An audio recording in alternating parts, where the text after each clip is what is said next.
नमस्कार बंधुरा साथी किचेनेर आबारो एक नतून रेसिपिते आपनादेर सकलके स्वागत जानाई। आजके रेसिपिते आमी बानिये देखाबो बाहारी पाटिसापटा। এইভাবে একবার পাটিসাপটা পিঠেটা বানিয়ে দেখুন। একটি পিঠেও দেখবেন প্যানে আটকাবে না এবং হবে নরম তুলতুলে আর সুস্বাদু, মুখে দিলেই মিলিয়ে যাবে। খিরসা দিয়ে এই রকম লোভনীয় বাহারি পাটিসাপটাগুলো আজকে বানিয়ে দেখাবো এবং রেসিপিটি কোথাও স্কিপ না করে শেষ পর্যন্ত দেখতে থাকুন। আশা করি খুবই ভালো লাগবে। আর পাটিসাপটা বানাতে বানাতে আমি বেশ কিছু টিপসগুলো বলে দিচ্ছি। এই টিপসগুলো জেনে পাটিসাপটা বানিয়ে দেখুন, পাটিসাপটা একেবারে পারফেক্ট হবে। তাহলে আসুন আর দেরি না করে রেসিপিটি দেখে নিন। আর রেসিপিটি ভালো লেগে থাকলে ভিডিওটিতে প্লিজ একটি লাইক করে দেবেন। প্রথমে পাটিসাপটার ব্যাটার তৈরি করে নিচ্ছি। তার জন্য একটি বড় মিক্সিং বোলের মধ্যে দিয়ে দিচ্ছি মেজারিং কাপে 2/3 কাপ ময়দা। দেখুন কাপ মেপে দিয়ে দিচ্ছি, মেজারিং কাপের মাপ করে দেখিয়ে দিচ্ছি যাতে বুঝতে সুবিধা হয় আর মাপগুলো একেবারে ঠিকঠাক থাকে। এর মধ্যে দিয়ে দিচ্ছি আমি 1 টিস্পুন চিনি আর দিচ্ছি 1/4 টিস্পুন লবণ। দিয়ে প্রথমে শুকনো উপকরণগুলোকে একটু হ্যান্ড উইক্স দিয়ে মিশিয়ে নিচ্ছি। শুকনো উপকরণগুলোকে প্রথমে ভালো করে মিশিয়ে নেবেন, তারপরে দুধ কিংবা জলটা অ্যাড করবেন। এখানে দেখুন দুধ দিয়ে বানিয়ে নেব, তার জন্য এখানে লিকুইড দুধ দিয়ে দিচ্ছি। প্রথমে দিচ্ছি 1/2 কাপ। আর দুধটা সবসময় অল্প অল্প করে দেবেন, তাহলে মাখানোর সময় বুঝতে পারবেন যে কতটা লাগবে। ব্যাটার কিন্তু একেবারে পাতলা করে বানাবেন না, তাহলে কিন্তু পাটিসাপটা বানাতেই পারবেন না। পিঠেগুলো দেখবেন কড়াইতে কিংবা প্যানে দেওয়ার সঙ্গে সঙ্গে একেবারে আটকে যাবে। তাই এই ব্যাটার একটু ঘন করে বানাতে হবে। এখানে দেখুন মেজারিং কাপের 1/2 কাপ তরল দুধ দিয়েছি। সেই দুধেই কিন্তু খুব ভালো করে মাখানো হয়ে গেছে। যেহেতু এর মধ্যে চিনি দেওয়া আছে, চিনি দেওয়ার কারণে এটা কিন্তু দেখুন ব্যাটারটা আগে থেকে খুব সুন্দরভাবে ক্রিম এবং স্মুথ হয়ে গেছে। এই রকম একটু ঘন করে ব্যাটার বানাতে হবে। আর ঘন করে ব্যাটার বানালে পিঠেগুলো দেখবেন একেবারে ঠিকঠাক থাকবে, তাহলে আর প্যানে আটকাবে না। ব্যাটার যদি বেশি পাতলা হয়ে যায় তাহলে কিন্তু পিঠে প্যানে আটকে যেতে পারে। একটি স্প্যাচুলা এইরকম ডুবিয়ে রাখবেন কিংবা একটা আঙুল ডুবিয়ে দেখে নেবেন যে আঙুলটা ঠিকঠাক কোটিং হচ্ছে, তাহলে বুঝতে পারবেন ব্যাটার একেবারে ঠিকঠাক হয়েছে। ব্যাটার দেখুন এই রকম ঘনত্বের বানাতে হবে। আমি এই ব্যাটার থেকে কিছুটা ব্যাটার একটু আলাদা করে নিচ্ছি। এর 3 ভাগের 1 ভাগ ব্যাটার নিয়ে নিলাম। তার মধ্যে দিয়ে দিচ্ছি দেখুন এইরকম অরেঞ্জ রেড ফুড কালার।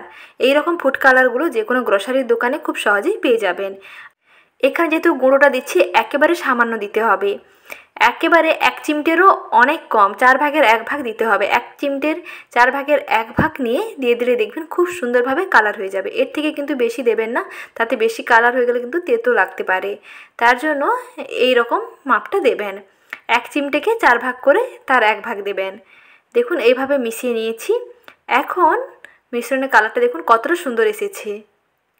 এই ব্যাটারটাকে আমি একটি বোতলের মধ্যে নিয়ে নেব। তার জন্য দেখুন এই রকম জলের বোতলগুলো খালি যদি থাকে তার যে ক্যাপটা থাকে এই রকম মুখে ছিদ্র করে নেবেন। ছিদ্র করে নিয়ে তারপরে ব্যাটারটাকে এই বোতলের মধ্যে ভরে নিতে হবে, তাহলে দেখবেন পিঠেগুলো বানাতে খুবই সুবিধা হবে। পাটিসাপটার ব্যাটার একেবারে রেডি। তার আগে আমি খিরসাটা বানিয়ে দেখিয়ে দিচ্ছি। প্রথমে দেখুন কড়াইতে দিয়ে দিতে হবে ঘি, ঘিয়ের মধ্যে দিতে হবে তরল দুধ। দুধ মোটামুটি একটু উষ্ণ গরম হয়ে আসলে এর মধ্যে দিয়ে দিতে হবে বেশ খানিকটা গুঁড়ো দুধ। যেহেতু গুঁড়ো দুধের খিরসা বানাবো তাই গুঁড়ো দুধের পরিমাণটা একটু বেশি থাকবে। এখানে আপনারা শুকনো চালের গুঁড়িও অ্যাড করতে পারেন। দুধের মধ্যে চিনি দিয়ে শুকনো চালের গুঁড়ি একটু ভেজে নিয়ে দিয়েও খিরসা বানাতে পারেন। তবে আমার মনে হয় এরকম গুঁড়ো দুধ দিয়ে খিরসা বানালে খুবই টেস্টি হয়। এইভাবে একবার বানিয়ে দেখুন, দারুণ লাগবে। আর এখানে আমি মিষ্টির জন্য দিয়ে দিচ্ছি গুড়ের বাতাসা, এতে কালারটা দেখবেন খুব সুন্দর আসে। তারপরে এইভাবে কিছুক্ষণ নাড়তে নাড়তে দেখবেন খুব সুন্দরভাবে ঘন হয়ে আসবে। গ্যাসের আঁচটা একটু মাঝারি থেকে হাই দিকে রাখবেন। কিছুক্ষণ নাড়তে নাড়তে এরকম যখন ঘন হয়ে আসবে তখন গ্যাসের আঁচটা বন্ধ করে দেবেন। গ্যাসের আঁচটা প্রথমে একটু কমিয়ে দেবেন, তারপরে গ্যাসের আঁচটা বন্ধ করে দেওয়ার পরে দেখবেন খুব সুন্দর জমাট হয়ে যাবে। দেখুন খিরসা একেবারে রেডি। এখন একটি থালার মধ্যে নামিয়ে একটু স্প্রেড করে ঠান্ডা করে নিচ্ছি।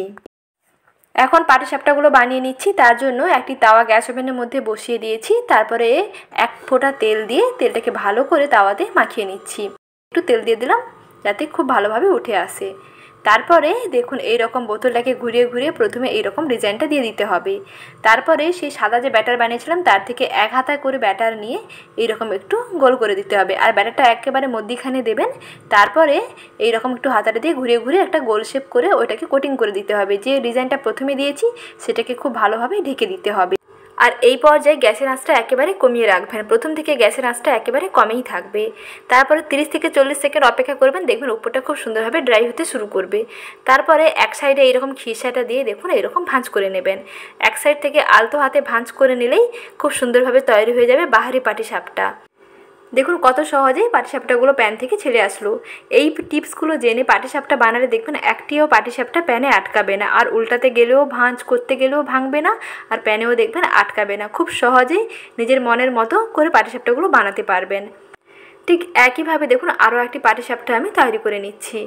ঠিক একই রকম বোতলটাকে এরকম ঘুরিয়ে ঘুরিয়ে প্রথমে একটা এইরকম ডিজাইন দিয়ে দিতে হবে, তারপরে মাঝখানে একেবারে ব্যাটার দিয়ে একেবারে পাতলা করে এরকম স্প্রেড করে দিচ্ছি। এটা খুবই পাতলা হবে। প্রথমে পাটিসাপটাটা একটু পুরু ছিল, এটা একেবারে পাতলা ধরনের পাটিসাপটা হবে।